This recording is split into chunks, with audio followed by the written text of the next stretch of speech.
Welcome back sa ating channel. Naging mainit nga na usapin di umano sa mundo ng social media. Tila nagsama-sama na nga ang mga politiko na tambaluslos na pabagsakin si Vice President Sara Duterte. Makikita natin ngayon mga kaibigan na talagang kabilat kaliwa ang pambabatikos nga kay Vice President Sara Duterte tungkol di umano sa nasasabing confidential fund na ito, kung bakit niya tinanggap at bakit niya ginastos ng ilan araw lamang. Ngunit kung makikita natin mga kaibigan, hindi nga nakatiis si VP Sara Duterte na talagang magsalita na rin at buweltahan ang mga tambaluslos na politiko na ito na puro na lang paninira ang kanilang ginagawa, at lumabas nga talaga ang mga baho na tinatago nila dahil naimbestigahan na kung saan at talagang mas malaki pa ang sinasabi nila ng allowances at hindi ito magagamit para sa taong bayan. Dito nga natin makikita mga kaibigan na napakalaki nga ang budget ng congressman at mga ipaba, lalong-lalo na ang mga tambaluslos dahil bilyong-bilyon, tapos sasabihin na pang-allowance lang nila at hindi yon confidential fund gaya kay VP Sara Duterte. Kung pag-aaralan natin, sobrang pagkabayas nga nila dahil bakit ang allowances ay hindi nila tinutulong sa taong bayan. Kung tutuusin mga kaibigan, pera ng taong bayan at mga buwis ito ng ating mga kababayan na talagang pinaghihirapan nila. Ngunit samantala, itong mga tambaluslos at mga congressman na ito ay talagang mas malaki pa ang kanilang mga allowances at pinaganda pa talaga ang kapangalan neto. Kaya naman hindi ito pinalagpas ni Madam Maharlika Zasasot, Attorney Salvador Panelo at iba pa. Well mga kaibigan, para nga sa karagdagang impormasyon, panoorin nga natin ang buong video. At kung bago ka lamang sa aking channel, huwag kalimutan i-click ang subscribe button at notification bell para lagi kang updated sa ating mga bagong video. At para sa sulit viewers natin dyan, maraming salamat sa walang sawang pagsuporta. Tabardo. Sarah John, tokin mo na si Tambaluslos. Alright? Nakakatakot 'pag nag-war din sa Pilipinas, sana 'wag naman. Yes, ako I'm worried mga palangga, but you have to be ready. Bumili kayo maraming bigas, basta maghanda kayo kung ano yung mga emergency kits. Hindi mo alam, kasi sabi ko nga sa inyo dito sa LA, 'di ba, may mga nagra-rally sa New York at sa iba't ibang mga part. Nag-e-escalate ang kaguluhan, hindi lang sa Israel kundi sa iba't ibang panig ng mundo. Kaya kasalanan 'to ng mga world leaders na instead na sabi ko nga nasa neutral sila, kinakampihan nila ang iisang bansa lang, hindi gano'n. Tao din yung ang kalaban is yung mga Hamas, pero yung mga nadadamay, mga inosente. Tapos tayo sawsaw-sawsaw pa. Itong buwaka ng inang kuting sawsaw-sawsaw pa, kampi sa Israel. Mahal natin yung mga kapwa natin sa mga Israeli, kapwa natin mga Palestinian, pero yung mga terorista kalaban ng bayan 'yan. Pero hindi mo sila puwedeng alam mo may napanood ako Dato Roy, si Dato Roy naluha ako dun, may pinost siya, yung mga bata na they are displaced from mga Palestinian na bata. Nakakalungkot kaya imagine mo mangyari sa'yo 'to, mangyari sa atin, ano yung feeling? Tapos biglang maririnig mo, 'di ba? Let's say for example, ang Amerika kunyari, Amerika nagkakagulo sa Pilipinas and, let's say 'wag naman, example lang. Ta's aayon hindi sa Pilipinas, ano magiging mararamdaman mo, 'di ba? Pero itong kuting wala, puro batak kasi. Walang ginawa kundi puro makabatak. Sabi ni ang ganda ng sinabi ni Elvira Rivera, sa Israel may Hamas, sa Pilipinas may tagalimas. That's a good one, yeah. Nililimas ni Lisa Ahas ang ating bayan, ayan, ang ating kabanang bayan. Sabi ni Sia, takot singiwi na magbalik sa Hawaii. Sama Tribe TV, ayan natawa siya dun sa Pilipinas may tagalimas. Nagwa-warm up pa po si Sarah, nag-chat siya at sabi niya, "Wait and see." Sabi ni Philippine Latest News Today. You have to. Kasi nakikita namin yung lahat ng kapalpakan, lahat ng mga in-expose natin dito, yung mga expose natin, tignan niyo, unti-unti nangyayari. Yung iba nangyayari kaagad after couple of days, a week, a month. Pero tignan ninyo, I started in August sa kapalpakan ng gobyernong ito. Tignan niyo, sunod-sunod. Ano 'to, manghuhula lang ako o nag-imbento lang tayo? Yung pattern ng kapalpakan ng gobyernong ito. And the latest is the Maharlika Fund na sinuspend din. Ayaw nila ipaliwanag sa bayan kung kailan nila ibabalik ang 75 billion ng Development Bank of the Philippines and Land Bank. See? Nag-uumpisa na si Tatay Diggs, kinakabahan na sila. Yes, mga kababayan, ang nasa likod dito, ang demonyong nasa likod nito na nagsisira kay Sarah, ang talagang utak pulboronic ay si Lisa. Siya ang utak, pati sa, ba, alam niyo na yan, pakipagsabuatan sa Smartmatic. Kasi their intention, sinabi ko na to sa inyo bago sila nagkagulo last year ba o January, na ang plano talaga is Tambaluslos will run for 2028. And Sandro, ang pangarap ni Lisa dyan, patakboyin si Sandro sa 2034. At hindi natin nahahayaan yan. Papayag ba kayo? Tatapusin na natin ngayon ang pangalang Marcos Araneta and Romualdez. You know why? Kung paano yung sigaw ninyo na isushoot natin sa Inodoro, ngayon shoot natin ang tatlong mababahong pangalan niyan sa Komunoy. Tatapusin natin sila, mga palangga, as soon as possible. Ulit-ulitin natin 'to, mga kababayan. Yung mga bago kayong kapapasok dito. Chun chun chun chun chun. Hello, hi. You guys are great. Thanks for the support. Okay, thank you very much. Sama-sama tayo. Babago muli. Nakita nyo? Jung, jung, jung, jung, jung. Bago yan, ipatrending nyo. Jung, jung, jung, jung, jung. For the first time, no, nakita nyo si Michael Ma. Isa yan sa dahilan. Nakasama, baka pagsama ni Lisa yan sa pagtulog, yung smuggler na yan na pinangalanan sa Congress, na protektado nila. Sarah, alam mo yan. You have to speak up. Well, alam ko, sa tamang panahon, lahat ng pinaggangata natin dito, lahat ng mga A1 information natin dito, for sure alam ni Inday Sara yan. And maybe, yes, you're right, she is waiting for the right time. Timing is the key. We'll see.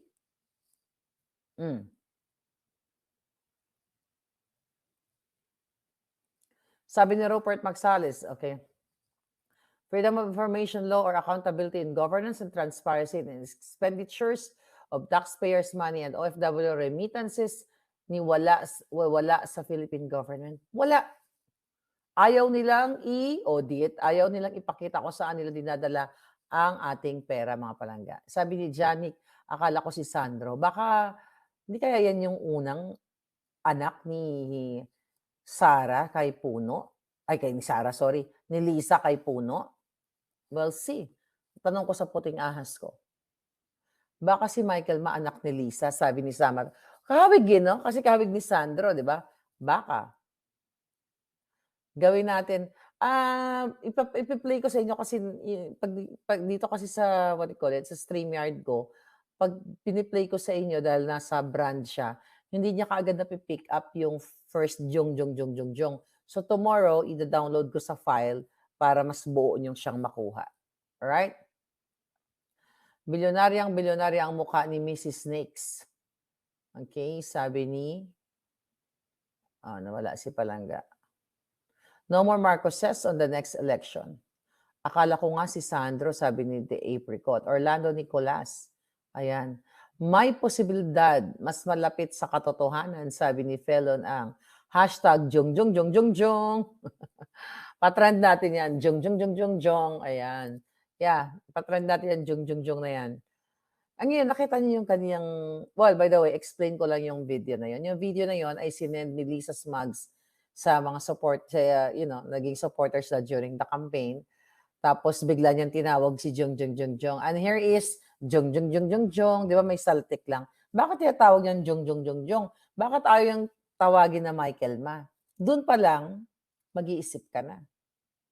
Ayaw niyang i-expose ang pangalan during that time ni Michael Ma. So siguro na-anticipate niya na later on mahuhuli o mapapangalanan dyan sa Congress. Di ba? Make up your mind. Bakit hindi kung malinis na tao yon? O andito nga pala yung aking BFF o ang aking anak, Michael Ma. Pero, and here is Jong Jong Jong Jong Jong. Yun ba pangalan niya? Jong Jong Jong Jong Jong. AKA Michael Ma, AKA Jong Jong Jong Jong Jong. Baka nang ina, doon pa lang makikita mo na may something sa taong to. And now, alam mo na may something. Kasi protektado ni Bongbong Marcos Coting at Lisa Ahas Smugs, Polboronic, Butod, Mudlo, ang taong yan. Wanted yan sa Kongreso. Pinapatawag yan si Jong Jong Jong Jong. Dahil sangkot nga sa smuggling. Pero ayaw ilabas ni Lisa si Michael Ma, aka Jong Jong Jong Jong Jong. First time nila narinig yung boses niya, di ba? Actually, ang tagal namin nila Roy naghahanap ng mga ng boses nito kasi gusto namin marinig kung anong boses. Ayan, naging successful kami. Ayan na si Jong Jong Jong Jong Jong. Sabi niya diyan, mukha na silang abnoy, pati pagtawag ng Jong Jong Jong Jong Jong. Sabi ni Gian, exactly. May matino pang ganyan. Tatawagin mo, Jong Jong Jong Jong Jong. Bakit di na-introduce yung pangalan? Kasi alam nila kung ano ang alam ni Liz, alam nila pareho kung ano ang ginagawa niya. Bakit Jong Jong Jong Jong Jong? Di ba, may narinig ba ako na pag kayo ba nag-introduce kayo ng tao, ilalagay niyo sa video? Ako lagi ko sinasabi, hello palangga, ito nga palang ating mga palanggaya, hindi ko mababanggit yung pangalan. Let's say kung marami, hindi mo na mapapangalanan. Pero you address the person with his name. Di ba? By his name, you call Michael Ma, not Jong Jong Jong Jong. Di ba? Baka anak ni Kim Jong. Sabi niya, I love that. Sabi ni Bebot Borromeo, baka anak ni Kim Jong. Jong Jong Jong Jong Jong, pwede. Ay, nakakaloka. Baka si Jong Jong Jong daw, sama. Hindi Jong Jong Jong sama. Anak niya kaya, di niya harap sa Kongreso, sabi ni Venus Diaz. Malalaman na natin yan pag pina-DNA natin si Jong Jong Jong Jong Jong. O, jog naman daw, sabi ni Erica Moto. Baka nagjujug-jugan siya. Kaya ang question ko, kasi see the relationship. Kung ang relationship niyo ay purely business, makikita mo sa gesture ng tao. Tignan mo lang. Tignan. Jung, jung, jung, jung, jung. Oh, hi. You guys are great. Thanks for the support. Okay. Jung. Anak niya kaya yun? Roy, ng bagong lipunan, magpaano ka nga, magpa-Q&A ka. Parang may poll, di ba? Jong. Kim Jong-un lang ang sakalam, sabi ni Mark Nathan. Natawa tuloy kayo. Hindi yung pangkanto yan. Siya yung pang-thrilling ba? Si Michael Ma, wanted smuggler, sabi ni Bernal. Kaya nga, kung business partner mo, hindi mo siya i-address ng Jong. Kung malinis na tao yan, you have to be proud. This is Jong. This is Michael Ma. This is Roberto Lorenzo, kunyari, di ba? Dapat ganon.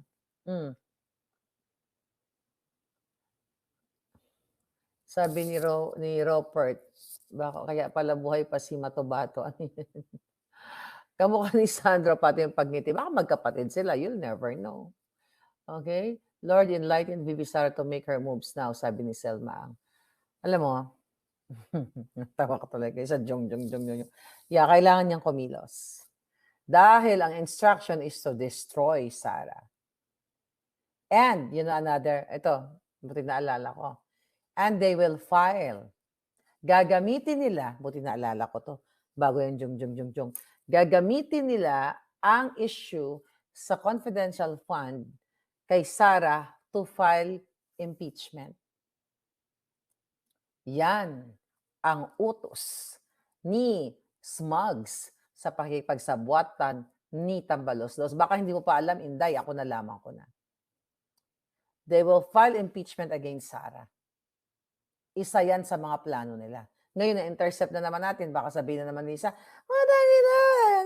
sino naman ang puting ass ni Marlica? Di ba?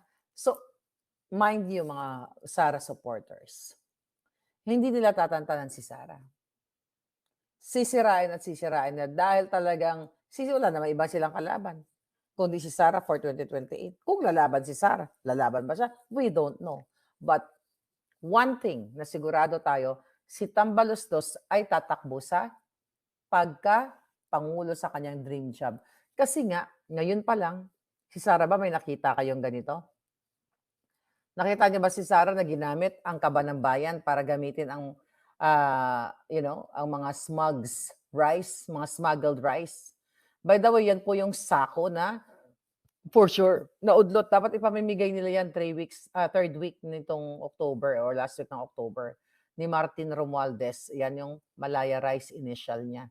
Yan ang rice na ibibigay nila is smuggled. So, gagamitin nila yan para sa campaign, premature campaign niya or advanced campaign niya for 2028 para magkaroon ng name recall ang Pilipino, yung mga uutuin nilang botante na MR. So, wala naman si Sarang ganyan. So, we don't know kung tatakbo si Sara or hindi.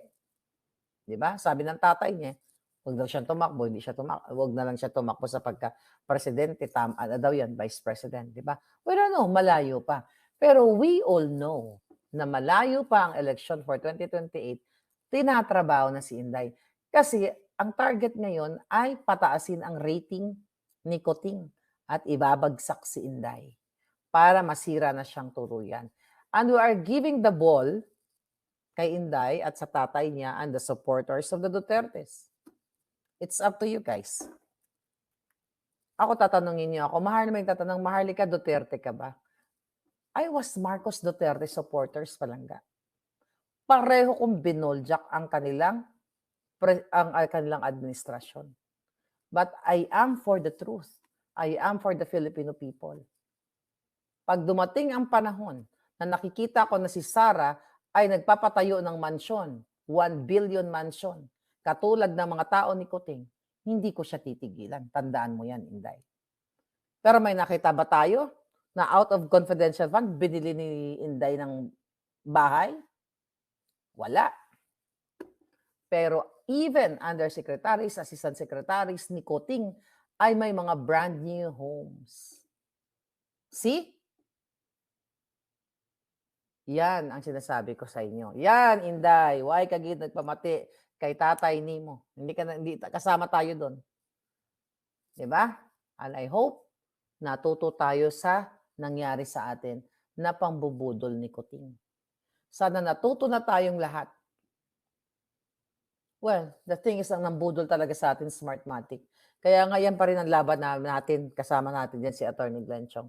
Ang daming nating laban, mga palangga. Sabi ni Hilary San Jose, don't trust me. Action speaks louder than words. Binabantayan natin siya palangga. You are right. Dapat impeachment against Coting ang rason dahil hindi asawa niya ang binoto ng Pilipino. Ayun nga palangga. Siya dapat ang impeach, hindi si Inday. Hindi, huwag natin impeach siya. Speak up day lang katapat niyan. Lubog nyo na. Di ba? Ang dami pang pasakali sa impeachment eh. Pag tao nang nagsalita, madali lang buhatin yan palangga. Napakadali lang buhatin yan. Basta talagang sama-sama kayong, palubugin muli ang mabahong si Lisa Smugs at si Coting at 10, 100, 1,000 bataan nila sa pangangamkam ng pera. Lalo magiging kawawa ang Pilipino. Lalo ito kaguluhan. Asan ang food security natin? Pag nagkagulo tayo, dahil sa impact nitong giyera sa ibang bansa, paano ka lalaban? Wala kang pambiling bigas. Di ba? Paano ka makalaban? Dahil yung pambili mo ng bigas para lumakas ang katawan mo, ninakaw ng buwaka ng inang gobyernong to. Oh. Wala. Talo talaga ang Pilipino. Pag hinayaan nyo na ito pa rin ang mamumuno for the next year, 2 years, you have to speak up. Shampi, ano yung ulat ni Inday? Nabasa ko na yata palangga, baka na-late ka, yung kanyang pahayag. Loto, niloloto, sabi ni Dodi Crisologo. Ayan, isa pa yan. Loto, maya-maya may nananalo. Ang daming pera, multi-million, billions na yata ang pinanalo nila. Dapat napupunta sa project ng gobyerno para sa mga tao na may sakit. Nakatapi ko na yan eh. Di ba? Yung loto na yan. Sabi ni Ezer Abdurani, Muslims believe in Jesus. while Jewish not. Hindi ito alam ng karamihan ng ating mga kababayan, kaya nag-side sila sa Israel. Ako hindi ko alam palangga, I don't know. Thank you for educating me. But ako, personally, I don't care kung wala kang reliyon, atheist ka man, ano man ang relihiyon mo. Tao yan, kahit anong lahi. Dahil tayo sa like ako na-expose ako dito sa ibang bansa, no? And I travel the world. Nung nasa Pilipinas ako, minsan medyo makitid ang utak mo pag hindi ka nakakalabas ng ibang bansa. Totoo yun. Kasi wala kang nakikitang ibang kultura, wala kang ng ibang nakikitang tao. Ang nakikita mo lang puro Pilipino. Napansin niyo yun sa atin, sa Pilipinas? Kayo dyan sa Pilipinas, minsan medyo sarado yung utak natin. Kaya parang ang tingin natin, ay yung mga gantong lahi, masasama, ay yung ganito, ganyan. Di ba? Meron tayong mentality somehow na ganyan. Meron akong ganyan nung sa Pilipinas ako. Pero nung na-expose ako sa labas ng bansa, I travel the world, nakita mo, hindi porket ito yung reliyon nila, masamang tao sila. No. I have friends, may mga nakausap ako dito yung may nakausap ako nung nakaraan, Iranian. Iba't ibang lahi. Magkaiba man tayo ng reliyon o lahi, tao pa rin tayo. Hindi ko kayang makita kahit anong lahi, anong klaseng relihiyon na ginugurgur na lang na gano'n. Kaya lang tumingin yan si Lisa Smugs at saka si Kuting. Kasi kaya nga nilang ginugurgur ang kinabukasan ng Pilipino. Kaya nilang nagugutom ang mga Pilipino. So, definitely yung mga giyera na walang impact sa kanila yan. Mga tawag-tawag ni Kuting kunyari sa phone, tapos may picture-picture, it's all bull. Kasi kung may pagmamahal, kung ang tao may kasing-kasing, mga palangga, kung may kasing-kasing ka, may puso ka, diba? Bahay mo, pamilya mo, ano yung bahay at pamilya ni Kuting? Kayo, Pilipino, kayo ang unang protektahan. Pero wala, bangag eh. Diba? Masyado kasi lang silang close, more than friends. Kasi ika nga, kaya jong. Sabi ni Hana. Ako skip ko kaagad, lalo na yung mga bata. Oo nga, nakakalungkot. Ang pinakakawawa is the Palestinians dahil napakadami nang namatay sa kanila since 1947. Nagpapatay sila, lahat naman sila palangga kawawa. Lahat yung kawawa, whether 100 ang pinatay, 2,000 ang pinatay, lahat yung tao, yung bawat buhay mahalaga. Dapat magtipon-tipon na ang Pinoy for the Speak Up Day, sabi ni Aisha Parotcha. Okay? Sabi na nag-comment na, bakit gusto mo maging presidente si Duterte? Sino nagsabi sa'yo na gusto ko siya maging presidente? Sinabi ko ba na gusto ko siya magpresidente? Si Inday. Sabi ko nga, hindi ko nga alam kung tatakbo siya o hindi. Palangga, buksan mo yung mata mo, baka may mutap. Gumising ka ha, palangga. Binababoy na ang Pilipinas mong mahal ni Bongbong Marcos, aka Kuting, at Lisa Ahas Smugs sa pakikipagsabwatan kay Jong. O ito si Jong, o. Ayan, protektado. Oh, hi. You guys are great. Thanks for the support. Okay, thank you very much. Sama-sama tayo. Babago muli. Ayan, si Jong. Yan ay wanted sa Kongreso. Pero what? Hinarangan ni Kuting at ni Lisa si Jong Michael Ma para hindi malaman mo ng taong bayan na siya ay malupit dyan sa smuggling business nila. Dahil magka-partner sila ng Malacanang at ni Ahas at Kuting. Okay? Ay, nako. Dapat palangga mag-80 kilo na ang bigas para 1/4, 20 pesos kahit papaano 20 pa rin. Sabi ni Mern Alabanta. Sabi ni Selshan, when is the Speak Up Day? Tuloy-tuloy lang pa tayo palangga. Every day is a Speak Up Day but we are waiting for the big Speak Up Day. Papasan ba't darating tayo doon? Basta you're always there. Babangon muli ang certification.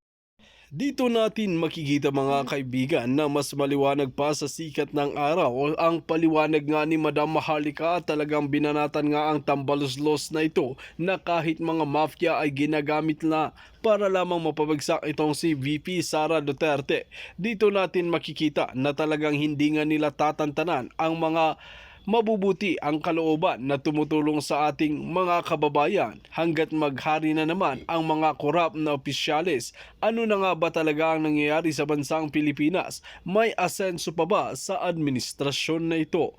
Well mga kaibigan, kung kayo ang tatanungin ano ang inyong mga opinyon, just comment below sa ating comment section at ating pag-uusapan.